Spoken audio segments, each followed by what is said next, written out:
We have a water bucket up here if you have flowers that you'd like to offer, or you're welcome to add them to the mandala of flowers that are in the middle. In my tradition, I'm reminded that the two colors that we use often in visualization practices are red and white, symbolizing compassion and wisdom, which are the two wings that make it possible for us to, in a sense, fly to enlightenment. And so you're here because you heard about this Sojong ceremony. It's a purification ceremony. And often in the Sangha that I practice with in New York, we do this twice a month. And it's a way of honoring our vows and just kind of recognizing where we've slipped or where we haven't really done our best. And then thinking of something, getting creative as a way to kind of replace that habit. And just to become aware, where can we do better? Where can we honor other people in our life a little more? Because when we honor others, we honor ourselves. And so we're going to start by opening the mandala. And when we open the mandala, what we're doing is, in this space, we're coming together to say that in our minds, we are going to make this a Buddhist paradise. Okay? And the only way that we make this a Buddhist paradise is through our own projections, through our own perceptions. And we do that first by opening the mandala of our minds, and then going for refuge. And going for refuge means understanding that wisdom and compassion are what will bring us closer to enlightenment. But if you don't go for refuge, you're kind of bypassing a really important step to enlightenment. So we're going to start by doing a traditional Tibetan chant, and it should be on your second page.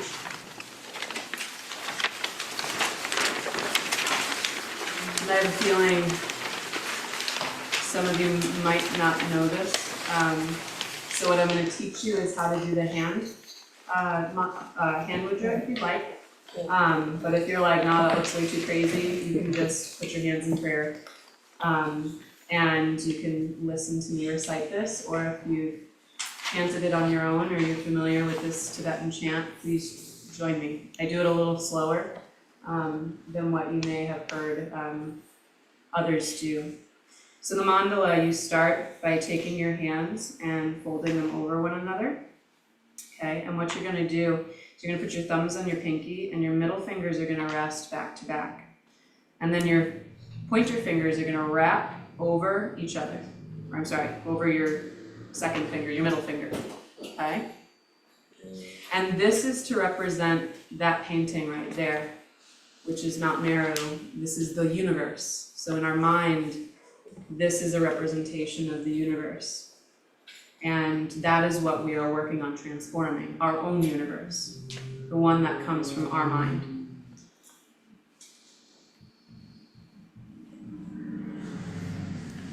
Sashi puki jukshing metok tram Rira blingshi nyende genpadi Sangye shingdu mikte wargi Droku namdak shingla chupar sho. And now here you'll watch as our hands will transform into the prayer. Idam guru ratna mandalakam niryatayami. And then we chant the refuge and the wish 3 times. Sangye chudang soki choknam la Jangchu bardu dakni kyabsu chi Daki jinso gipe sunam ki Drolar penchir sangye drupar sho sangye chudang soki choknam la jangchu bardu dakni kyapsuchi daki jinso kipe sunam ki Drolar penchir sangye drupar sho. One more time, and if you're understanding the melody, sing it out. Sangye chudam soki choknam la jangju bardu dakni kyapsuchi daki jinso Ipe sunam ki drolar penchir sangye drupar sho.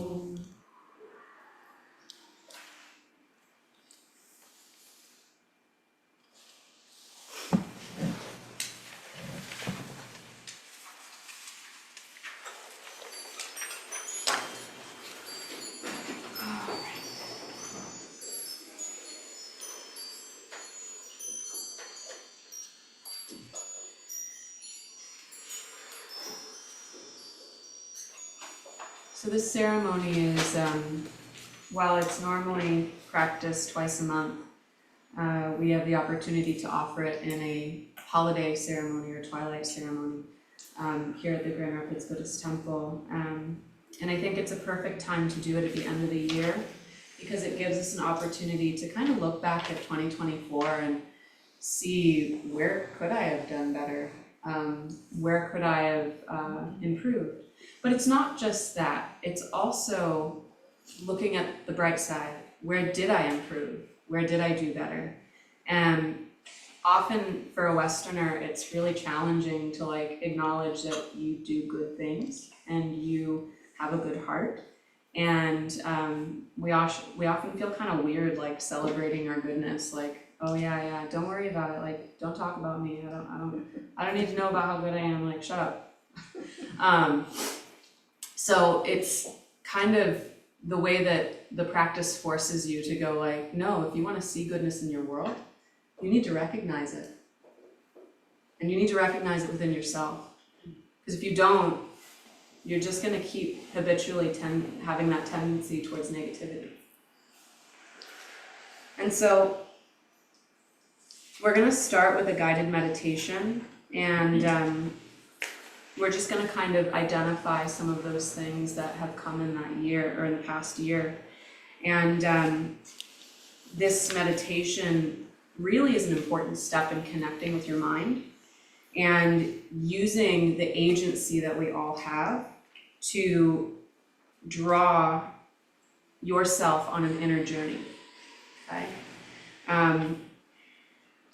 And it's going to be this way of identifying where can you take your power back as we enter into 2025?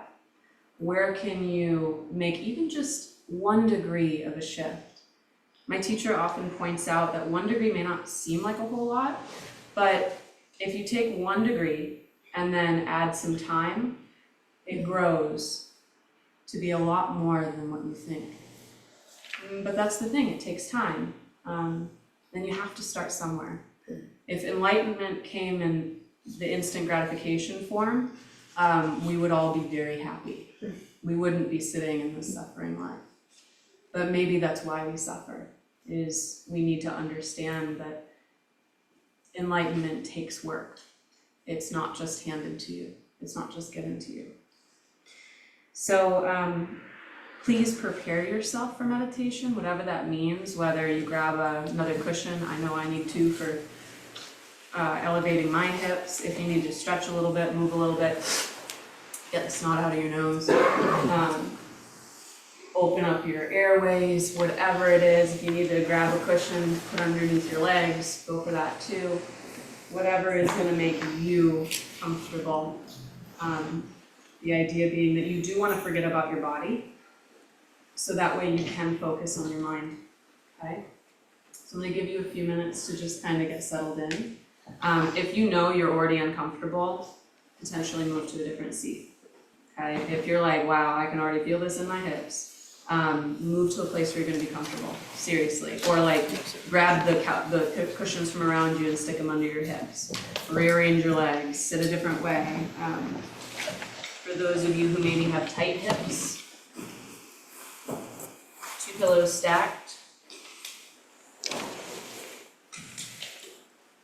and sitting like this. This is going to be a little bit more comfortable for you. But seriously, get comfortable.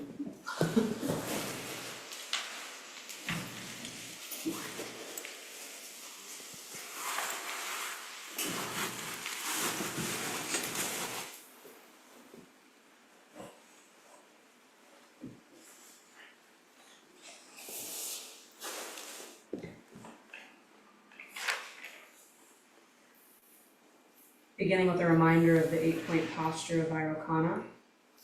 Your legs and hands should be comfortable and relaxed. So if you notice any tension at the knees, in the calves, in the thighs, just let that release a little bit. The hips should be slightly tilted forward, allowing that lower back to support the rest of the spine. Spine should be tall, not arched, tall. Head resting comfortably at the top. Chin slightly tucked in, shoulders relaxed down towards the ground. Hands can be in your lap or on your knees, either facing up or facing down, or in any other comfortable way that you'll be able to leave that body behind. And don't be afraid to move around in this first opening few minutes of this meditation. You want to forget your body. You want to get comfortable. So if you already start to feel that foot falling asleep, move. Because when we get into the meat of the meditation, you will want to remain still. So this is your continued invitation to get comfortable. Borrow the cushions from around you to place underneath your legs. Head balanced at the top of the spine. Jaw should be relaxed. Eyes are either slightly open and looking just past the tip of your nose or closed. Tongue should be rested at the back of the teeth. Lips can be slightly parted. And if your eyes aren't closed yet, allow them to shut down. And relax the area between your eyes. Let the scalp relax. And settling in, using a couple breaths to go from the bottom of your feet all the way up to the top of your head and just releasing any tension that you might find there.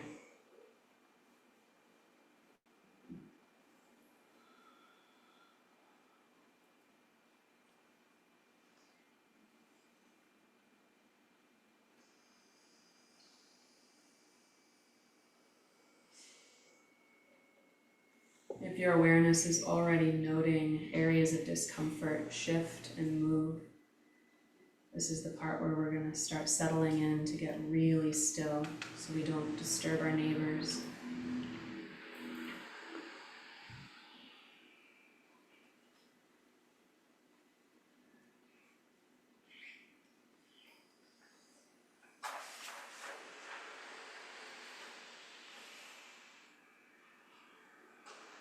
Bring your awareness to your breath and count 10 rounds of breathing, noting each inhale and exhale as one count.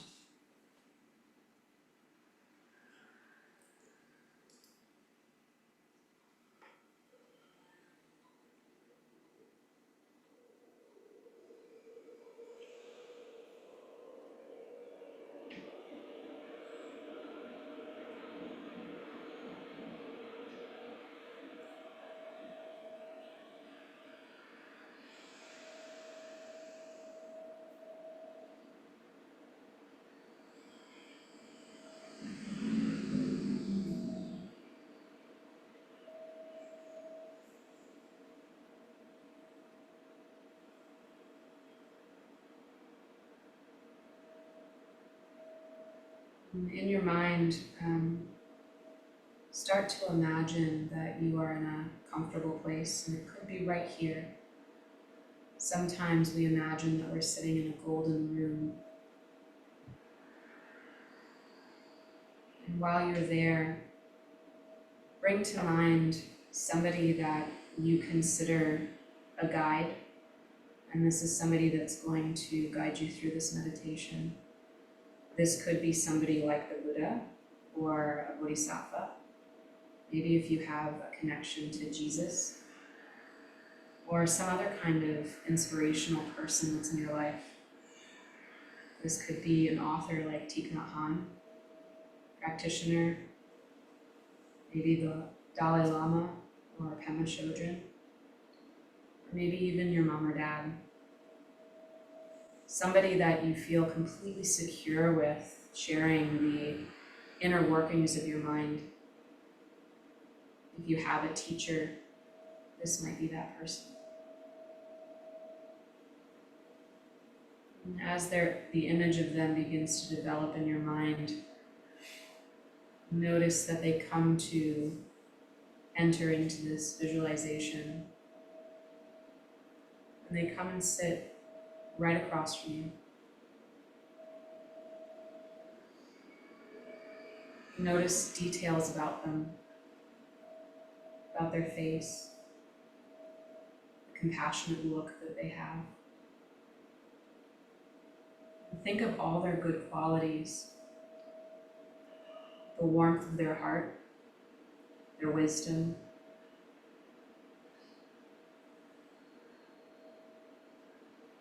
And you can almost physically feel their compassion, like a warming sensation at the center of your heart.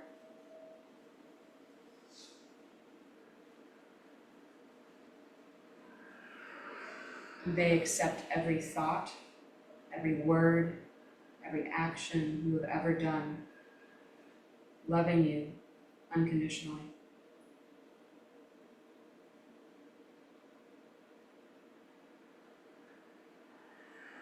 Now take a moment to share some of the events or challenges or things that have happened for you this past year in review. Consider some of the highlights and maybe the lowlights.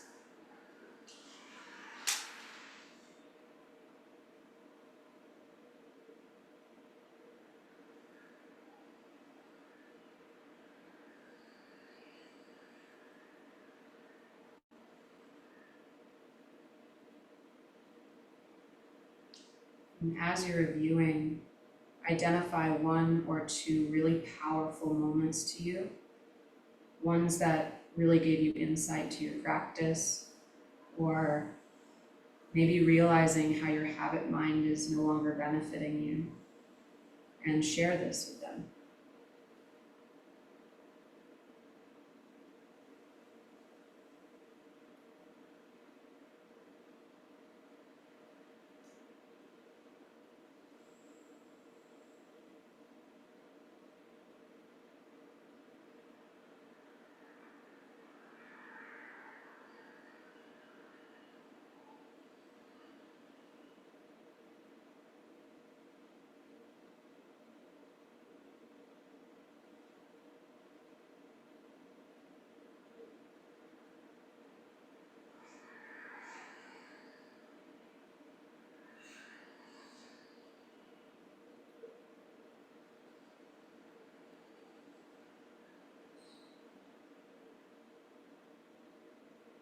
And now listen to what they might say, any advice or words of compassion or wisdom.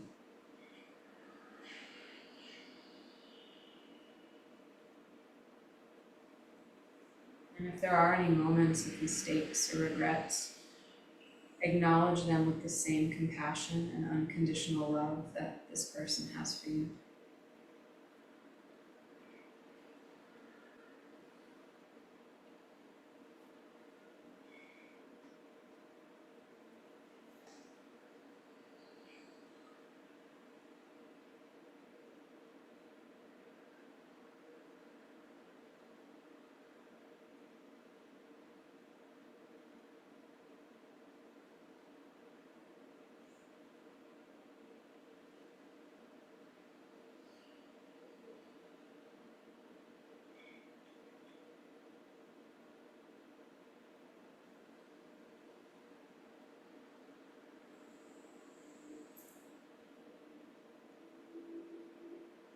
And please invite this person, this being, to stay with you throughout the ceremony this evening.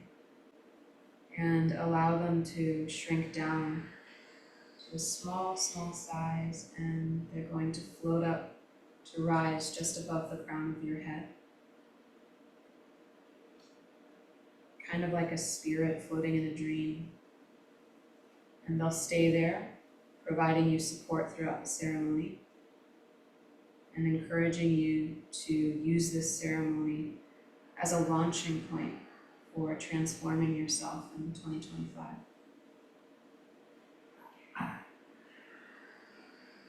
And when you're ready, gently come back to the space and open your eyes.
Welcome back.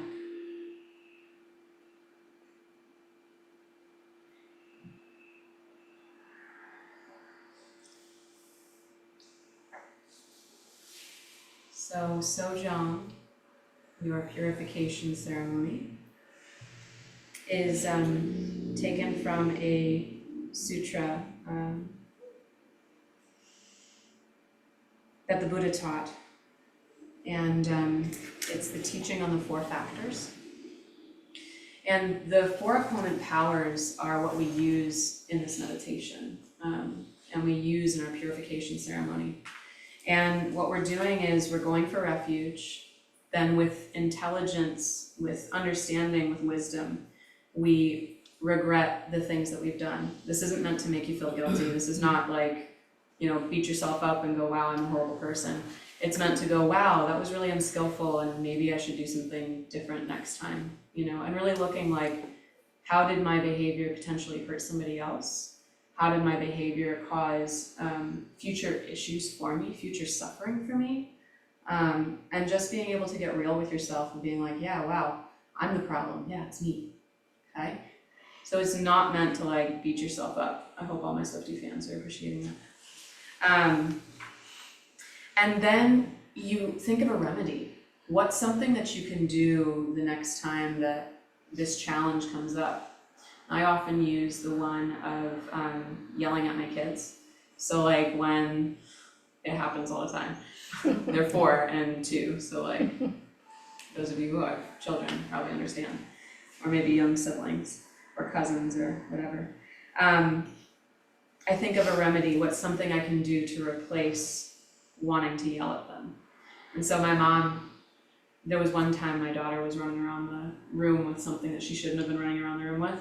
And all I wanted to do was yell. And my mom was like, just take that thing away and put a plastic spoon in her hand and let her have at it. Because there's an alternative around it, and it doesn't require me getting upset, me getting angry, me engaging my mental afflictions.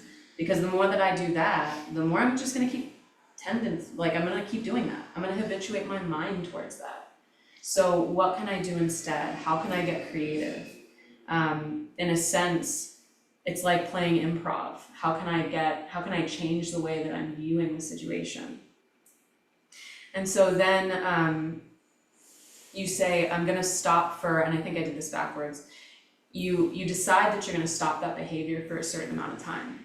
And when you're doing this in a daily practice, like 6 times a day kind of thing, checking in with your vows, usually it's like, I'm not gonna yell for the next 10 minutes and see if I can do that. And then find something to replace it with, okay? So as we go through our meditation today, we are gonna be doing those 4 steps of purifying. And we're gonna also approach this practice with the wisdom or the emptiness that is required, right? So what is emptiness? This is not a hard question, come on guys, and there's no wrong answer.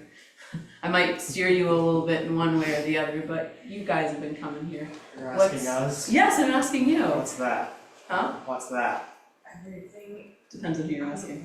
That's the point, yes. doesn't have meaning, so we give it meaning, so in emptiness, we allow it to be the meaning it needs to be. I love that answer. That's a great answer, right?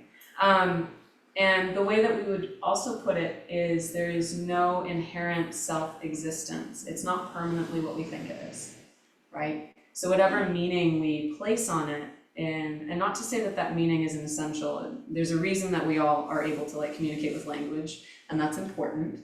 We're still living in a reality where like being a human is a thing.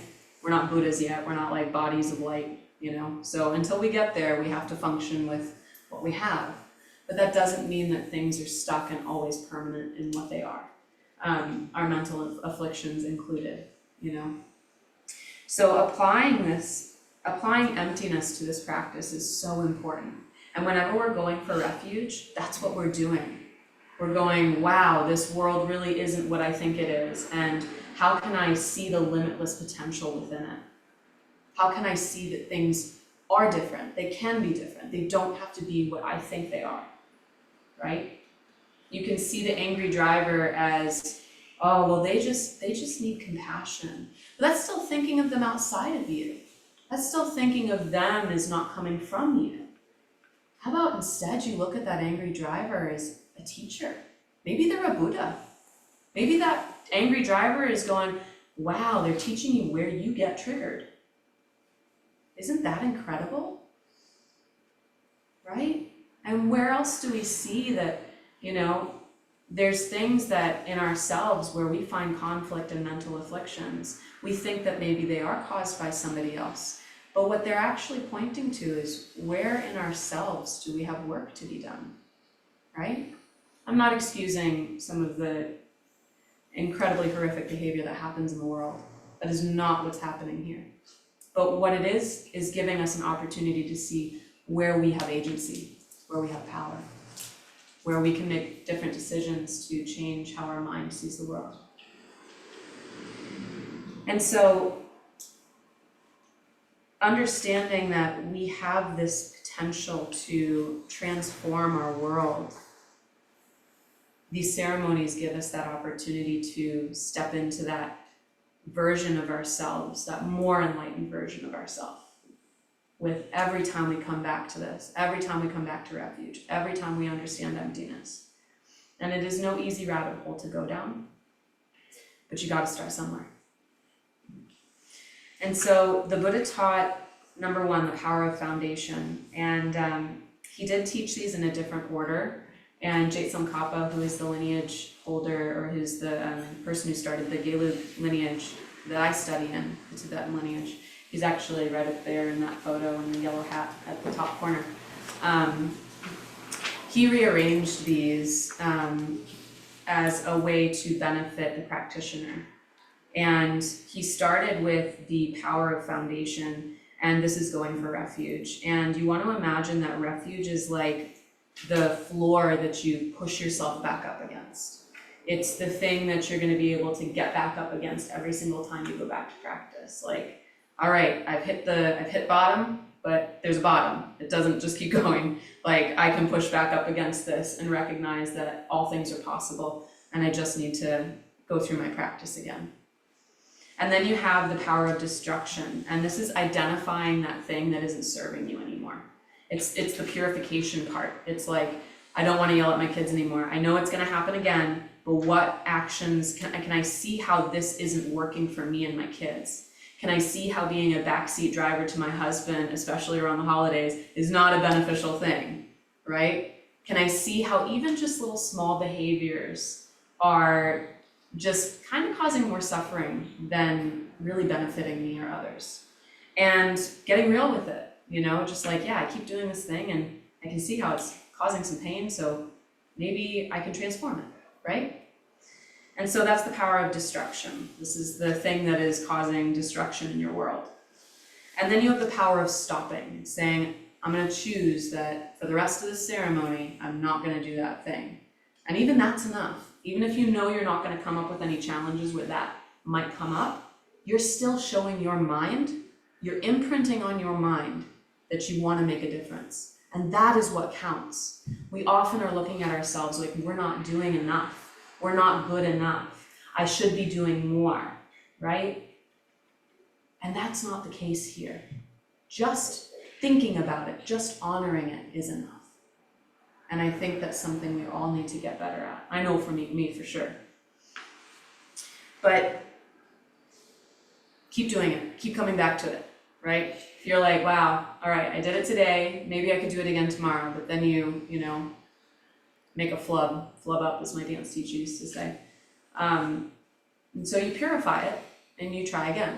You purify and you try again, you purify and you try again. And if you're familiar with the Buddhist nun Pema Chodron, she talks about in one of her books that this practice is like walking into the ocean when there are crazy waves going on, like tsunami, like hurricane status waves.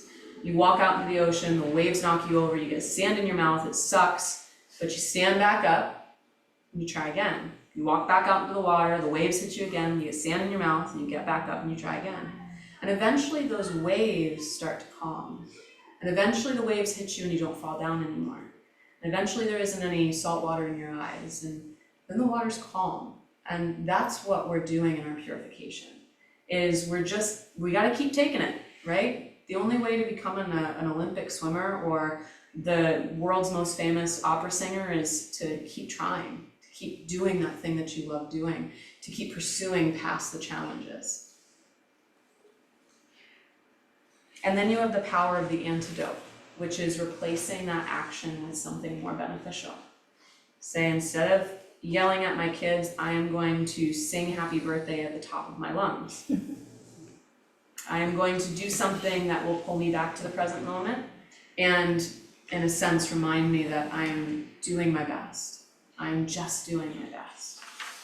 And so, as you are thinking about the thing that you want to purify, as you go into 2025, knowing that it's not going to be gone forever, I'm not making promises, okay? Buddha never made promises. He said, try it for yourself, okay? But this is why he taught these things. So think about that thing that you'd like to transform, and get real clear with it, because that's what you're going to be writing down on the first piece of paper and you're going to be burning. And what I do at the end of the ceremony is I take all the ashes and I put them on my altar for the year. So you're not alone in this practice. The three jewels are Buddha, Dharma, Sangha. Sangha being one of the most important aspects. Because if you don't have a group of people that are there to support you, it makes it a lot harder, for anybody who's gone and been a part of AA groups or of the like, that being in community makes a big difference. So that you're not alone. Your purification is with me the whole year. It's on my altar. It's being thought of constantly. Okay, and just knowing that there are people in the world who want to make their minds better, who want to improve, who want to see more goodness in the world, that is more than enough fuel for me to want to keep practicing. And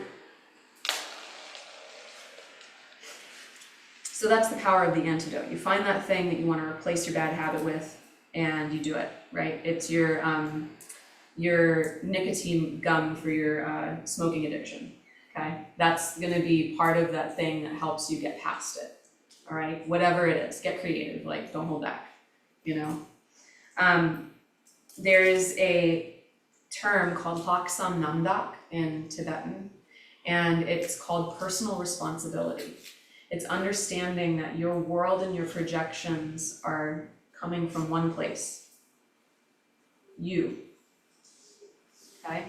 And so if you have that ability to notice that, what kind of personal responsibility can you take for the way that you see your world, okay?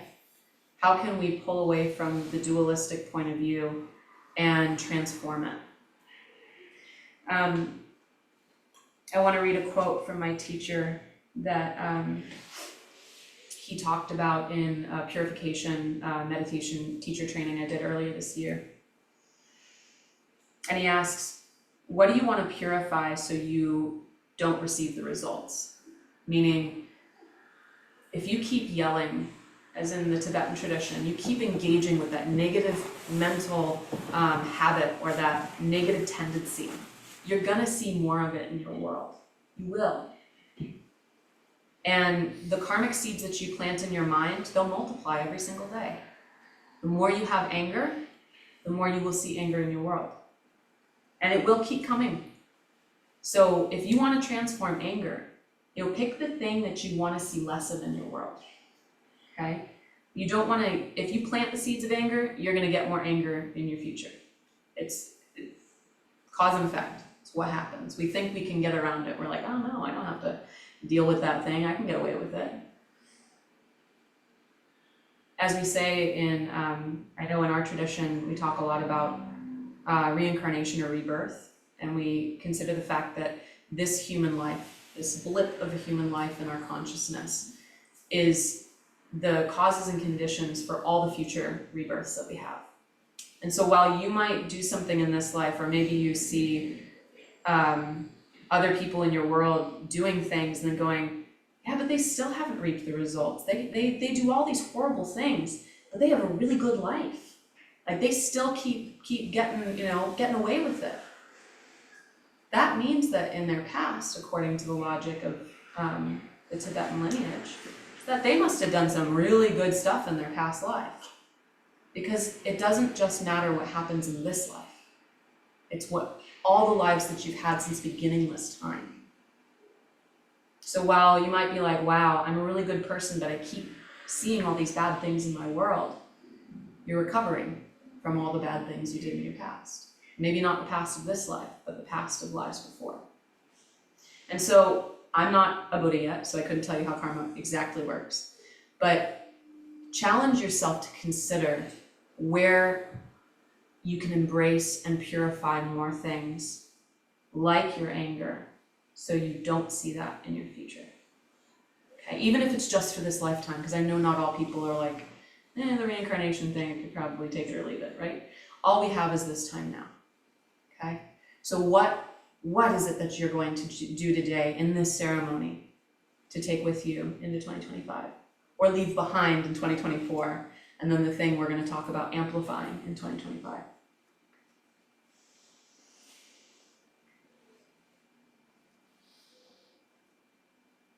So what do you want to purify so you don't receive the results? What will you never do again because you understand where the pain is really coming from? Even in your attachments. Your addiction to people-pleasing is based on a survival mechanism that went into overdrive, developing a habit that has resulted in negative actions, words, thoughts towards others. That's just one example. I strive every day to see where I could do better. But even with that, I'm far from perfect. So far from perfect. And even in some days, my practice is super lazy. Like, just getting out of bed some days is like all I can manage to do. But I still try to think about it. I still try to keep it at the forefront of my mind. And, I still react habitually to things that I am trying to transform, like yelling at my kids. I get caught in samsara thinking that things won't change, even if I'm completely aware that there is a capacity to change. I want to keep saying like, oh, no, it's just going to keep being the same. Why am I doing this? What's the point? But that's just Mara sneaking in and trying to convince me that the world isn't really the way I think it is. Or maybe the world is the way I think it is. I'm trying to apply some kind of permanence and self-existence to it. Because that's what we want to do. We want to control what we do. We want to control our world. And it's really tempting to want to beat yourself up over your spiritual practice not being enough. That's Mara too, subtly trying to tell you that you're not good enough, trying to keep you from practicing, trying to prevent you from seeing that purification is possible, trying to tell you that you don't need to rejoice, right? You still gotta do more things. You aren't doing enough. That's Mara. It's a subtle part of our mind that wants to see that things really are permanent. But everything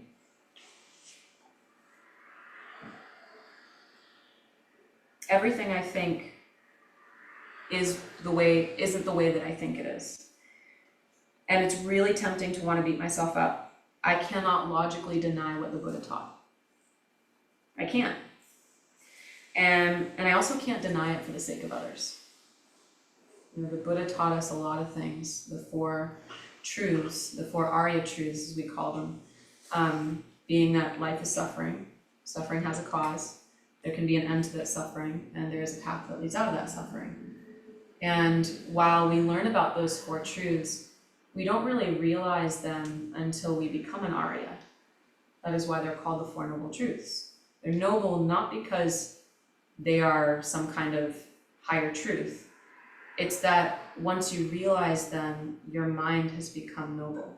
It has become a noble mind. So when we look around and we see the secret Buddhas in our life, the ones that are showing us where we can do a little bit better, that is how we come to enlightenment.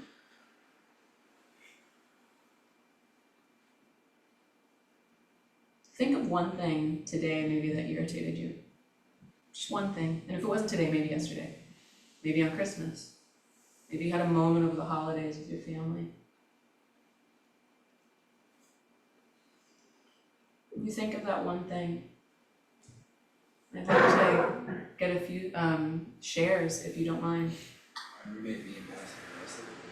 Passive-aggressive roommate. I love him. Anyone else? Thank you. Negativity from my coworkers. Negativity from coworkers. Gaslighting from grandma. Gaslighting from grandma. People who talk too much. People who talk too much. I couldn't buy my favorite coconut water because it was Jesus' birthday and the store was closed.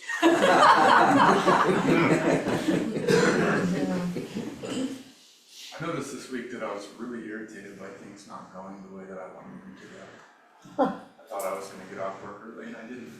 I thought my work was done and it had to be changed. I thought this person would do one thing and they did another thing. And all of these things just irritated me. Wanting to tell people exactly what I think and remembering that I took a vow not to. Exactly. So you can see that you're not alone. Number one, you are not alone. But just consider, where does the irritation come from? Does it come from the annoying coworker? Does it come from the people who talk too much? Does it come from the store not being open? Where does it really come from? Who planted those seeds? It's me, I'm pregnant.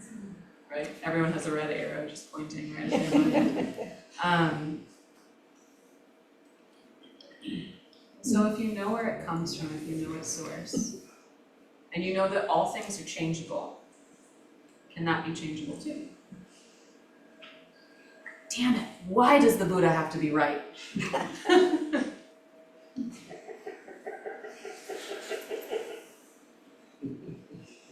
So this is why we go for renunciation.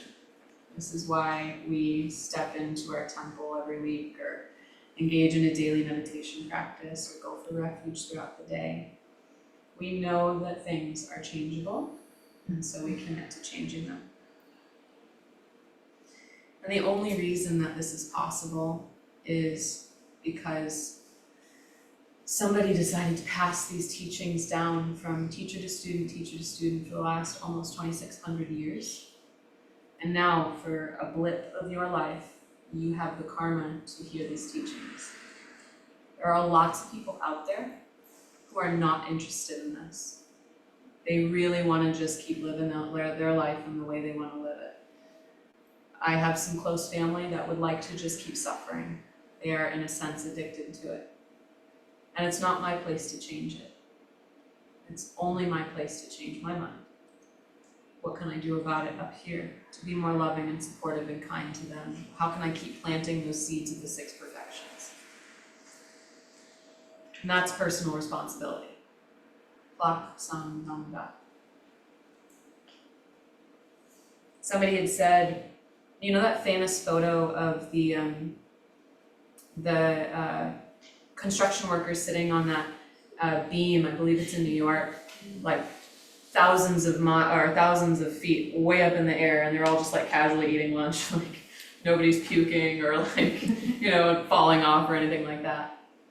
And you think about just that snapshot, how that one moment in time created that snapshot, and how out of all the millions of billions of years, or who really knows, to the capacity that we have to perceive of the existence of the universe and beyond, we're here. This is where our consciousness is.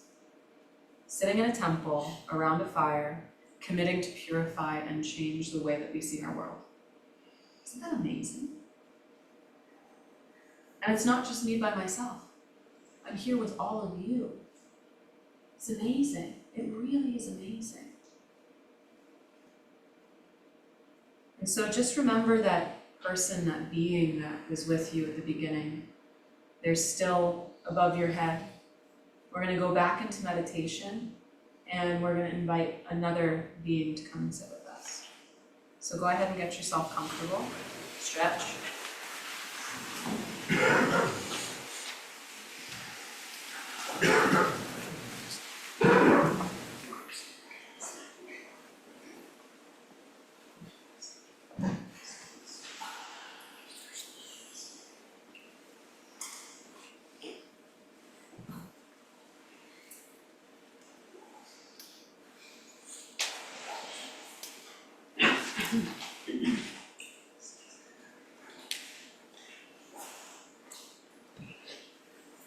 Gently settling in, finding that comfortable position, those hands in that comfortable position, straight spine stacked one on top of the other, like a stack of gold coins, and gently allowing those eyes to shut down,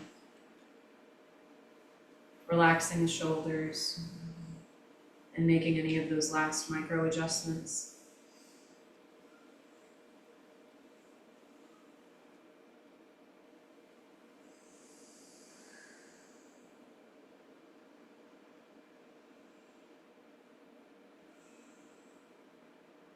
Reconnect with that being, that guide, that inspirational person that you have with you just above your head. And one that's supporting you. And sense a feeling that they're really there.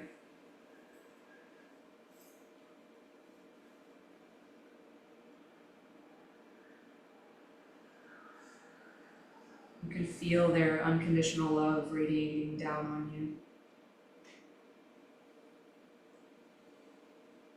And they will be with you to support you as you invite another being into your meditation.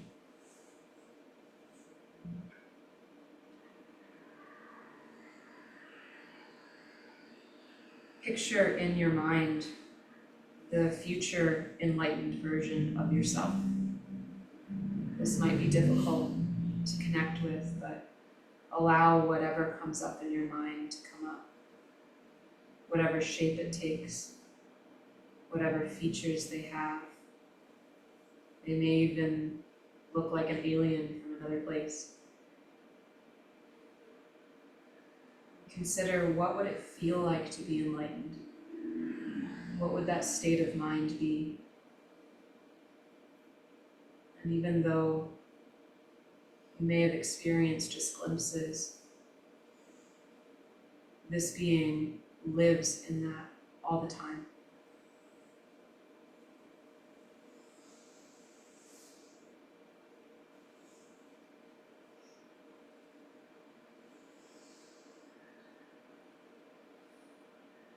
Remember that this version of you has already overcome all the barriers that keep you from experiencing freedom from a heavy weight of something that might be holding you back.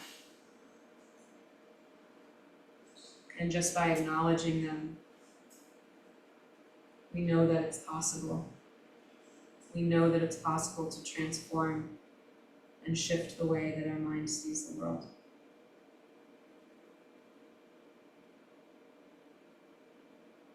And they also know exactly what to do to overcome any challenge that you're facing.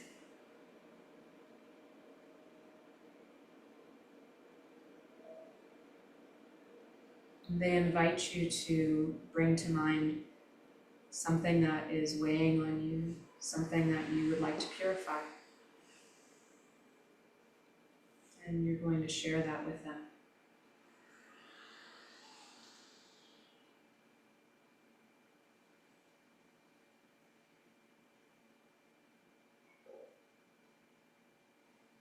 And be kind with the tender emotion as you share it with this future version of yourself. The intention is to identify where we have agency in our experience and acknowledge our role in negative feelings. It reminds us that we aren't helpless and that we can move our mind towards a positive experience.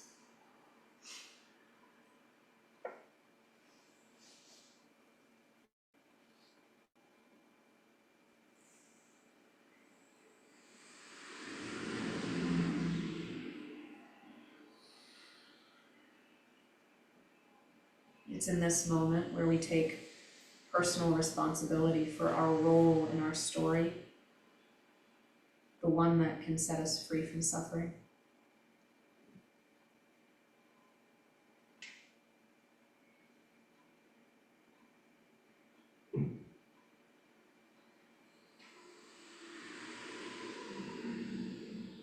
And now identify something that you can do to prevent this obstacle from continuing, even just in the smallest way.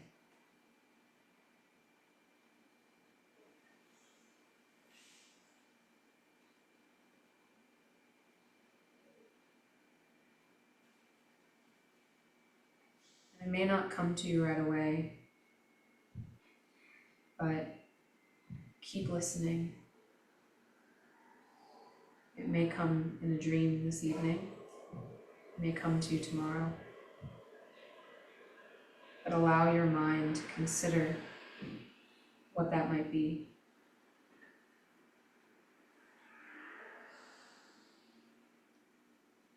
Identifying this action or thought or way of speaking as a means of restoring our agency and our freedom.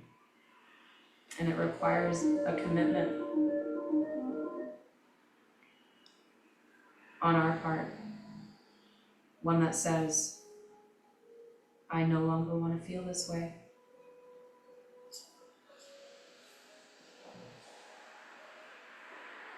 And now commit to a certain time frame to refrain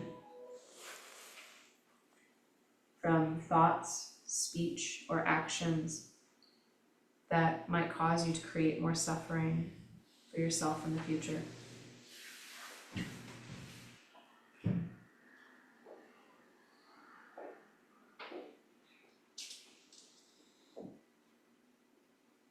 And in collaboration with your future self,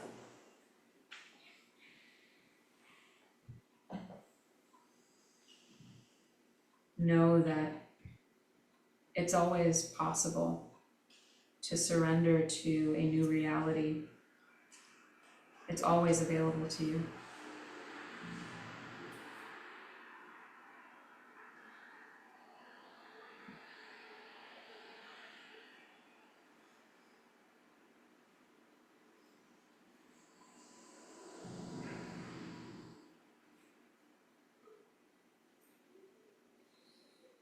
Consider bringing to mind your future self when you notice that you've caught your mind moving in a deceptive way.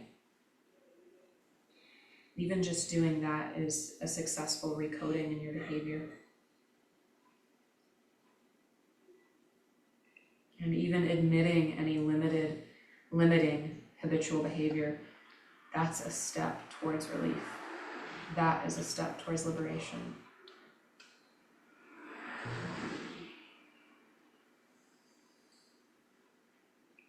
This practice that we engage in offers an assortment of tools to lean into to transform those obstacles.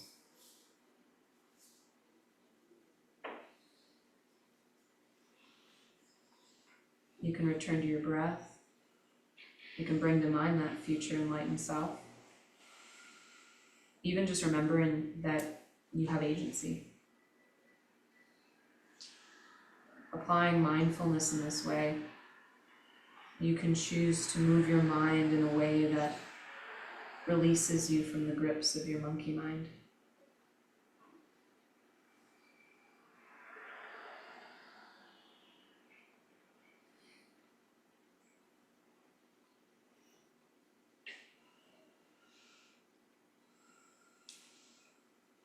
Take a few breaths to celebrate this time with your future self.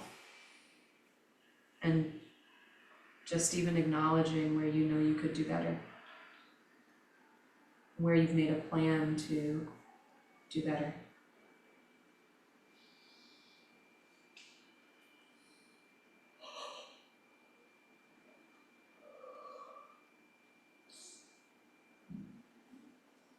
And so both that compassionate guide who is sitting above your head and this future self, they shrink down to the size of a grain of sand. And as they shrink, their body begins to transform into pure light. And they both come to sit right at the crown of your head. The smaller they get, the brighter they get.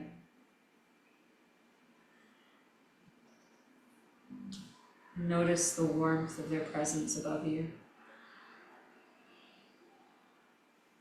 This light begins to descend through the crown of your head, behind your eyes, down the back of your throat, along your spine, and they come to rest at the space between your spine and your heart, at the very center of your heart.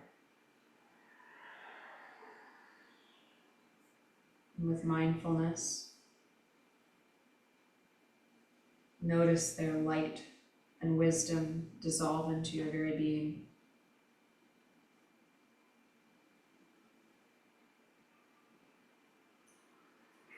Start to return back to your body. Notice the temperature on your skin, or any sounds coming back into your awareness. Even add some light movement into your body, encouraging it to wake up. Maybe roll your shoulders back up to your ears, all the way back, opening the heart space.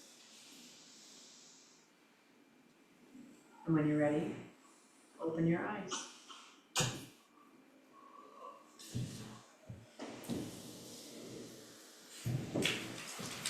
Now comes the fun part, where we get to light things on fire.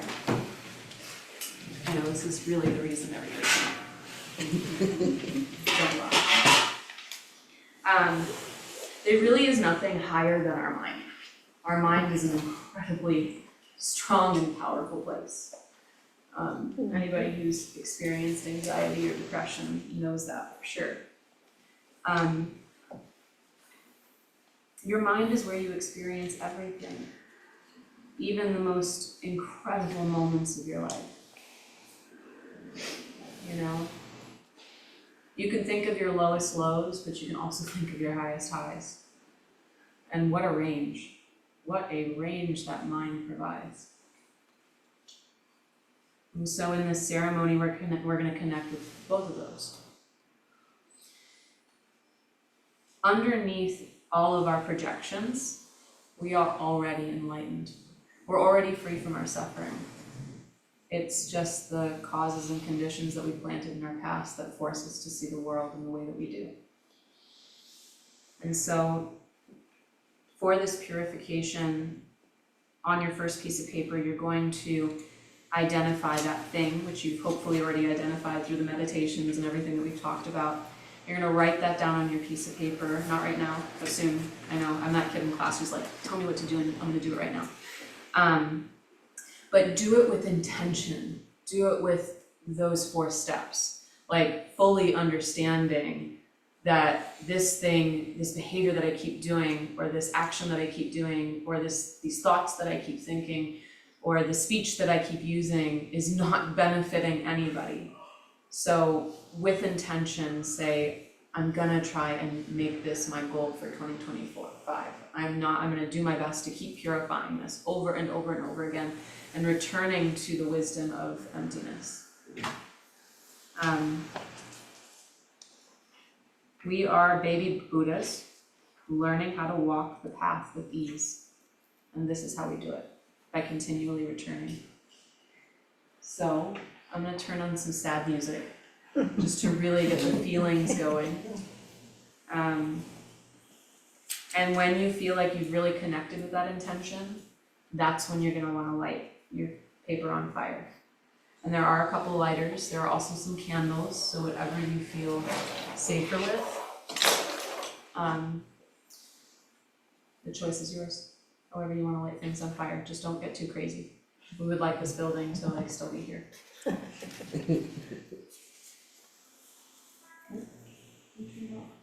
Battery 100%. Connected to iPhone.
As this piece of paper is burning, imagine that it is completely gone. And believe it. Believe that it's gone. Show your mind that it's possible for this to be gone.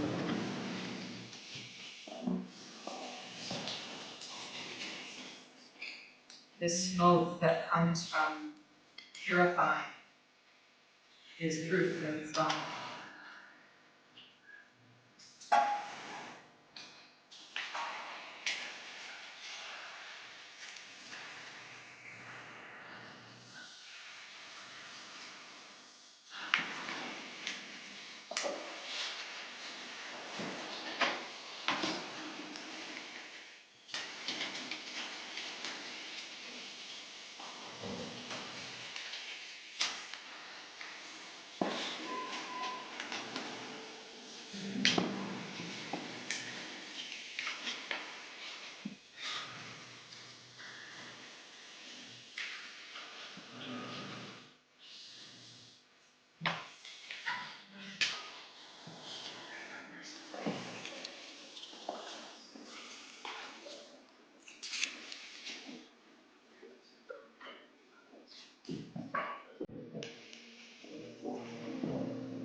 You covered everybody?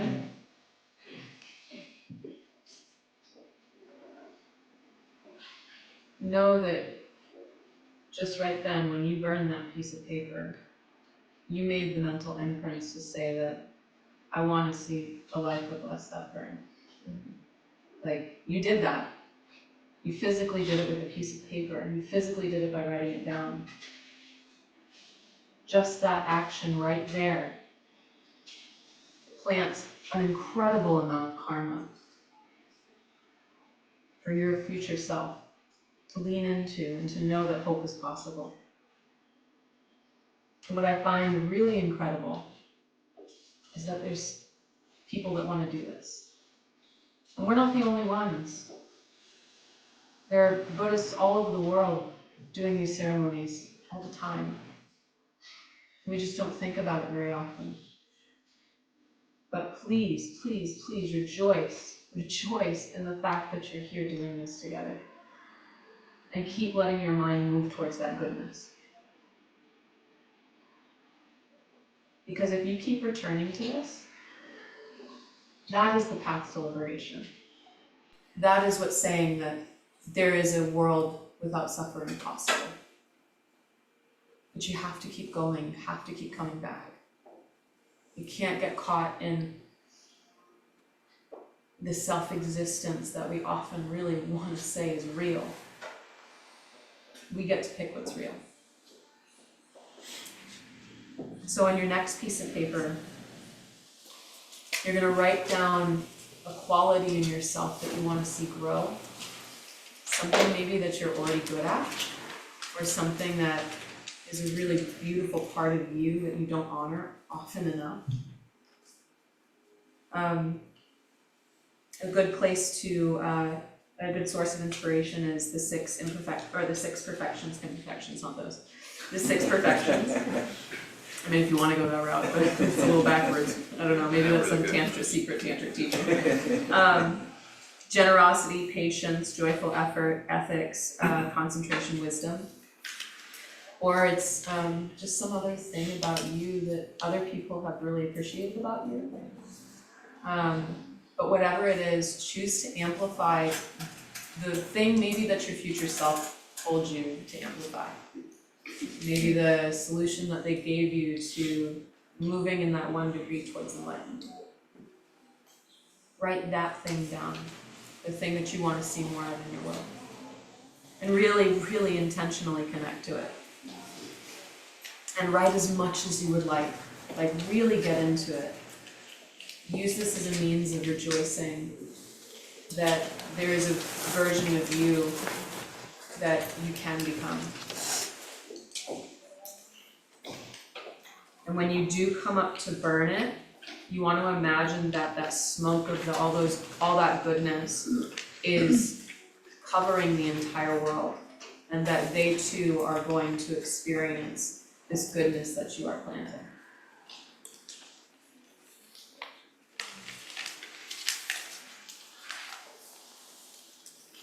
And this smoke that will cover the earth, you want to think about it being inhaled by every living creature over the next year. All of 2025, they are going to experience this amplified version of you.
Please remember to do that more often. Please connect with the goodness of who you are and the effort that you're making to make this world a better place. It's called rejoicing. And you can even do it every single night when your head hits the pillow. Just think of all the good things that you witnessed that day, even if it wasn't something that you did. You saw somebody be kind to another person. You saw maybe even, somebody being kind to an animal, opening the door for another person. Everything, just let your mind go and just keep stacking it up. Somebody let you in traffic. You let somebody else in traffic. All of the little things that you consider good. And let your mind fall asleep with that on its subconscious and in its conscious. So when you go to sleep, that is what you're programming your mind with. And there's this quote I have printed on your handouts by a friend of mine, Anna. And she's an incredible practitioner. And her name unfortunately is spelled wrong, I think on a piece of paper, but I'm not sure.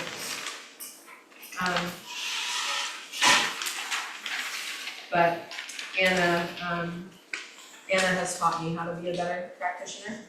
She's from Romania, but she's often assisting in all of the teacher trainings and always has an incredible amount of wisdom to share. And she says, there is no unrealized being separate from your perception, including yourself. Changing your perception is how you transform the unrealized beings to realized beings or enlightened beings, including yourself. And so everything that you've done today is to benefit others.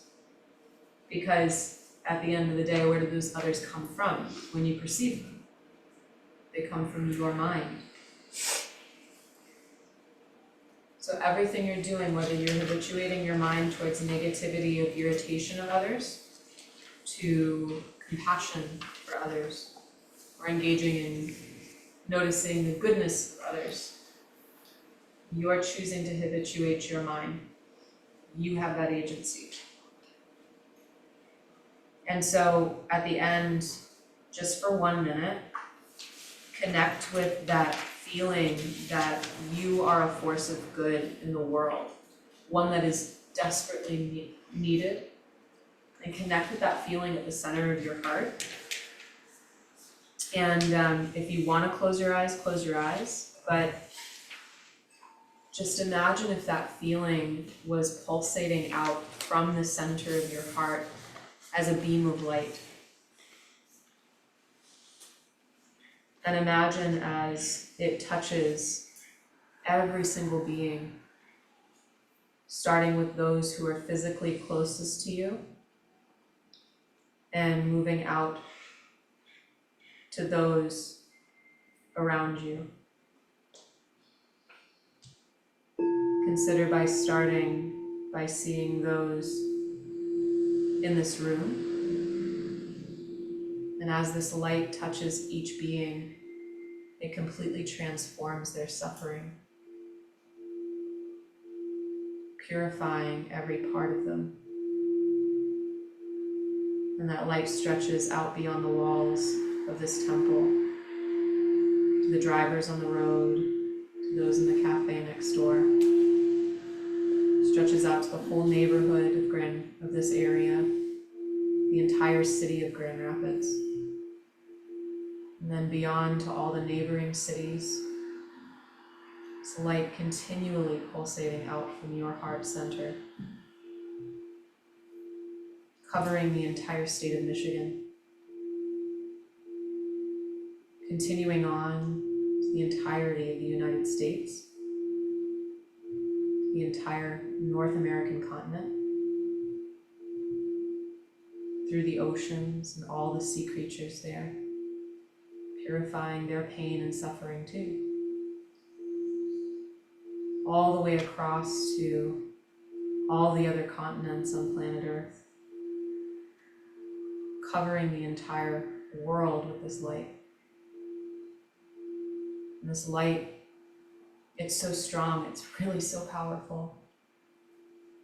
And it pulsates out beyond this planet to every single planet out there, beyond this galaxy, covering the entire universe and beyond. And it's sourced from one place, your heart center.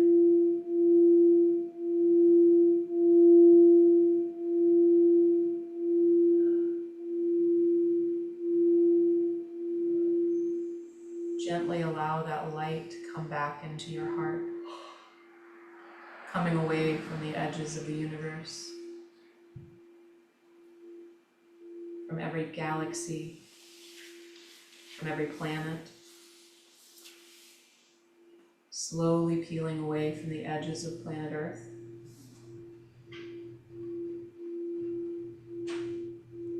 from each continent, from the edges of North America, the edges of the United States, the edges of Michigan, leaving every being that this light has touched purified,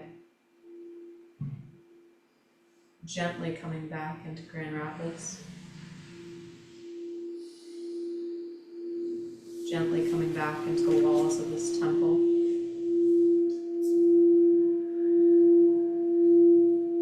Gently coming away from each being in this room and coming back into your heart center.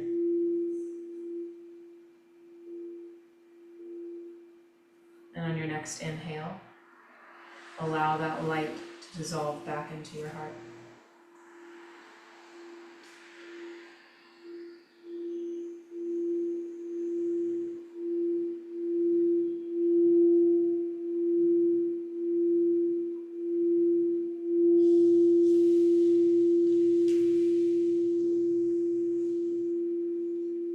And allow this reality to be true, that in this very moment, a world of goodness is possible.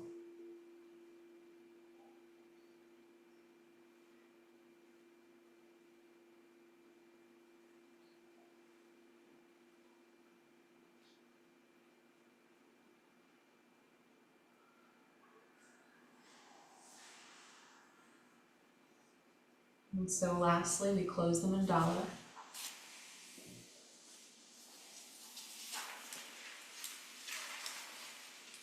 On your final piece of paper.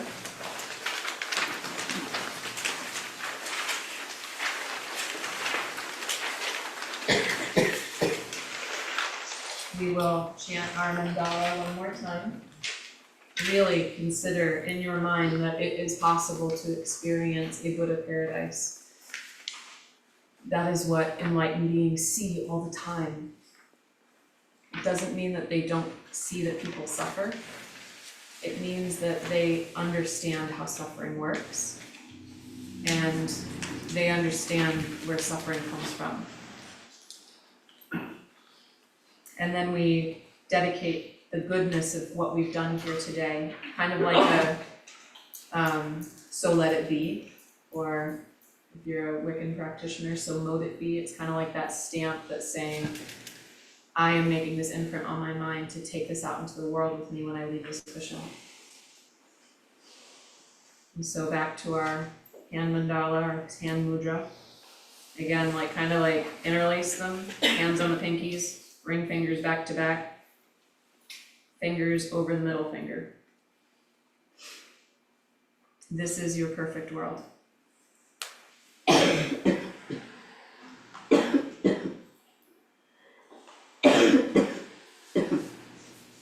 Sashi Puki Jukshin Metal Tra Rira Blimshi Nyande Genpa Di Sangye Shindu Mikte Wardi Drokun Nanda Shingla Chupa Sho.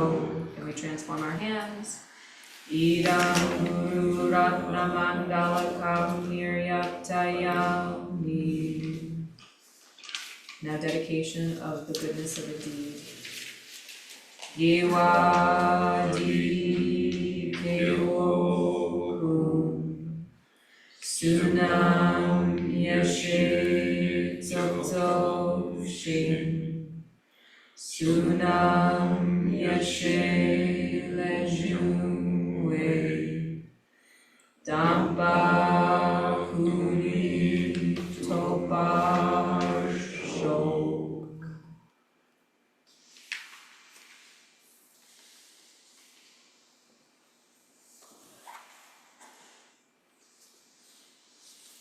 Thanks for being here, guys. I feel like it gets bigger every year, and it's just really cool to see that you want to be here.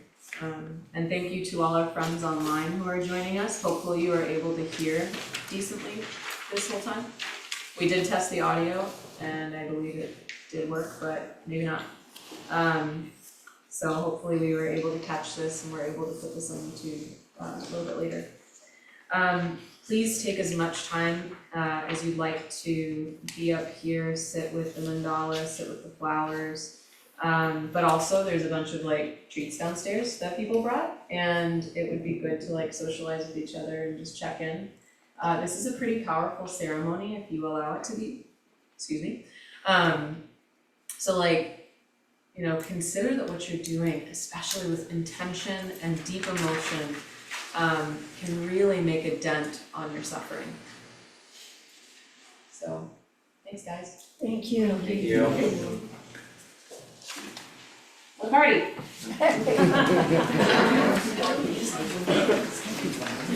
You stay here.